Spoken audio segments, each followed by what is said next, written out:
satu tantangan juga adalah bagaimana nih tim strategik, terutama di manajemen, telah merencanakan sebuah misalkan blueprint innovation itu diterjemahkan ke dalam soft law. Nah, biasanya Pak, yang langkah efektif apa nih Pak yang bisa dilakukan teman-teman menerjemahkan antara strategi perusahaan dalam inovasi menjadi sebuah action atau yang sering disebut untuk soft law execution. Itu seperti apa sih Pak biasanya yang bisa dilakukan untuk bisa lebih efektif Pak dari strategi menjadi sebuah eksekusi?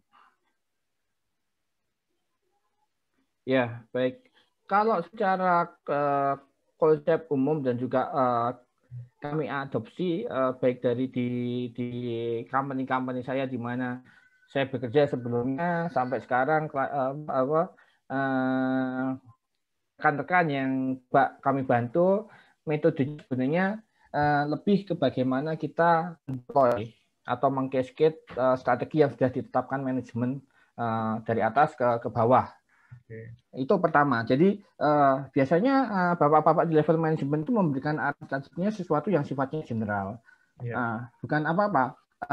Sifatnya general itu cukup bagus untuk memberikan ruang untuk empowerment. Jadi biar di lapangan itu berpikir mengenai bagaimana cara mencapainya. Kalau manajemen mungkin bicara what-nya, what to achieve gitu kan. Nah, kemudian yang teman-teman di bawah berpikir how-nya. Nah, itu tentu saja praktek yang menurut saya juga win-win lah ya, daripada kemudian manajemen menetapkan harus seperti ini. Itu kadang-kadang terlalu sempit, tidak memberikan ruang bagi teman-teman di bawah untuk berekspresi, berinovasi seperti itu. Nah, cuman memang ada beberapa hal yang memang sifatnya sudah spesifik, sangat jelas itu di state langsung oleh manajemen mengenai arahan strateginya seperti itu. Nah, untuk yang sifatnya general ini tentu saja kita menggunakan tools-tools yang mungkin sudah sering dipakai. Strategi deployment menggunakan konsep balance score, di mana kemudian strategi manajemen office atau di tempat lain namanya mungkin disebut strategi improvement management office, atau kalau di Astra Group atau di beberapa organisasi yang mirip Astra itu namanya corporate planning and management development, itu mendeploy arahan strategi dari manajemen ke aktivitas-aktivitas yang ada di bawahnya, sehingga clear masing-masing divisi itu harus melakukan inovasi atau inisiatif apa. Nah, inisiatif ini bisa berupa sesuatu improvement yang sifatnya hanya improvement yang kecil, incremental, kaizen, tapi juga ada sifatnya yang radikal, tergantung bagaimana arahan di manajemen itu. Itu cara mendorong bagaimana strategi manajemen yang baik, bagaimana strategi yang di atas itu bisa dilaksanakan dengan baik. Jadi dengan adanya proses cascading yang bagus, harapannya teman-teman di bawah itu paham. Kalau saya melakukan A itu efeknya kemana sih? Ke bagian mana dari strategi perusahaan? Nah, itu bisa menimbulkan atau memunculkan sense of purpose, why-nya. Bicara bahasa marketer atau siapa ya? Simon Sinek ya kalau nggak masalah ya. Itu start with why gitu kan, starting with why. Nah, why-nya itu bisa dengan marketing yang bagus itu bisa mendorong teman-teman lah. Saya kalau mengurangi produk variasi itu akan mendorong profitabilitas company.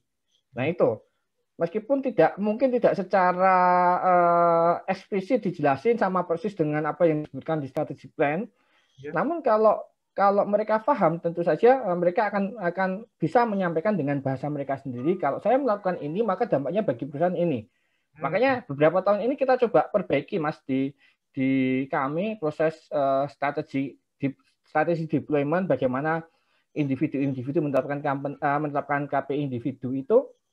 Nah, di bagian saya terutama itu saya challenge tim saya ketika sudah membaca arahan strategi baik dari company maupun di divisi, itu saya coba ke masing-masing tim itu untuk menyampaikan sendiri pemahaman mereka based on apa yang mereka tangkap gitu, apa yang mereka baca, apa yang mereka dengar, tetapkan menjadi target individu, dan saya minta mereka menyampaikan dengan bahasa mereka sendiri. Coba sampaikan. Nah, kemudian di sisi leadership, saya dengan beberapa leader yang lain akan mencoba memberikan feedback.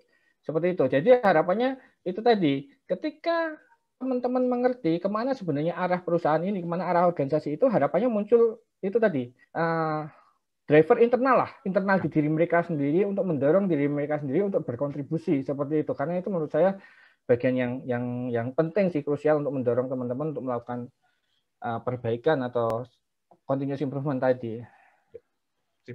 Ya, jadi menarik ya Pak ya. Jadi yang Bapak tekankan itu di awal adalah bagaimana mereka paham dulu nih strategi yang kita harapkan, kemudian bagaimana kita mendeployment sehingga mereka juga mempunyai pemahaman yang sama. Dan ini juga dilihat lagi, apa sih yang mereka tangkap sampai sejauh ini sebelum mereka melangkah. Sehingga nanti itu menjadi to-do list action atau lebih ke arah execution yang dimana setiap langkah-langkahnya bisa dievaluasi dan juga bisa dimonitor untuk pencapaiannya. Wow, ini ya sederhana tapi memang kalau diaplikasikan sangat powerful ya Pak ya. Iya betul. Itu kalau memang seakan-akan sesuatu yang sangat simpel, tapi memanage company dengan puluhan ribu employee itu menjadi challenge tertentu. Seperti itu, memanage sesuatu proses strategi manajemen di company dengan puluhan ribu karyawan itu menjadi challenge tertentu karena kita harus benar-benar membantu teman-teman yang di profit center lah, terutama bagaimana mereka yang di operation itu untuk mengerti bagaimana sih apa sih yang diharapkan dari beliau-beliau untuk bisa membuat kinerja company ini menjadi lebih baik. Itu yang itu. Iya. Yang karena kan tataran pengetahuan mengenai hal tersebut beda-beda. Jadi biasanya kami itu tidak kemudian umum atau town hall meeting gitu.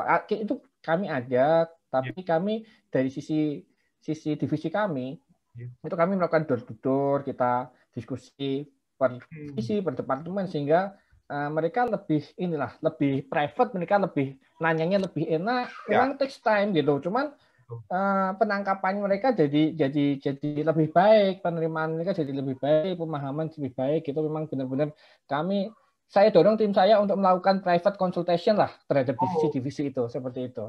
Iya, dan biasanya lebih terbuka tuh Pak, kalau ada hambatan atau ada tantangan yang mereka hadapi. Iya, betul seperti itu. Jadi ini menarik banget nih. Oh ya, Pak, kan tadi kita udah berbicara banyak.